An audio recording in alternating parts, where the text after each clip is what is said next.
Lepo pozdravljeni. Pravkar smo v Strasbourgu končali razpravo z predsednikom Evropske komisije, gospodom Barrosom.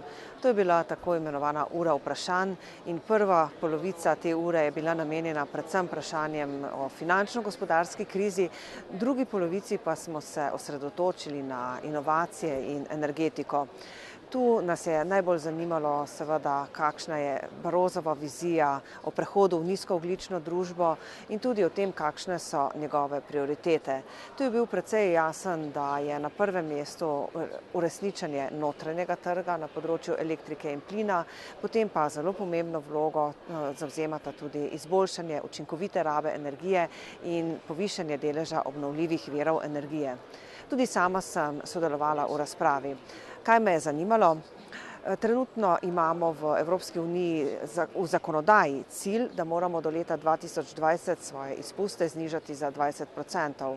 Poteka pa politična razprava o tem, da bi svoj cilj zvišali, da bi bil bolj ambiciozen. Ker bi v tem primeru največje breme nosilo prav področje energetike, sem gospoda Barrosa povprašala, kaj on meni, kdaj bodo ustrezni pogoji, da bomo prešli na ta višji cilj.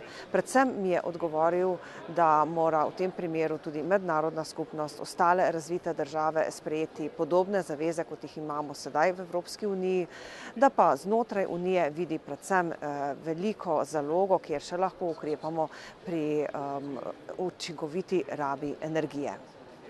Jutri bo Madžarska predstavila svoj program predsedovanja in predvidevam, da bo največ govora o njenem medijskem zakonu. Vendar pa bi tudi jutri rada sama spregovorila na tej razpravi, bom videla, če mi bo uspelo, pa ne o medijskem zakonu, ampak o energetiki. Sem namreč poročevalka za direktivo o ravnanju z radioaktivnimi odpadki in na tem področju igra parlament le posvetovalno vlogo in svetu ni potrebno upoštevati tega, kar parlament sklene. Zato bi rada od madžarskega predsedstva dobila tudi formalno neko zagotovilo, da bodo tisto, kar bomo v parlamentu sklenili, tudi upoštevali. Konec koncev je to tudi vprašanje evropske demokracije.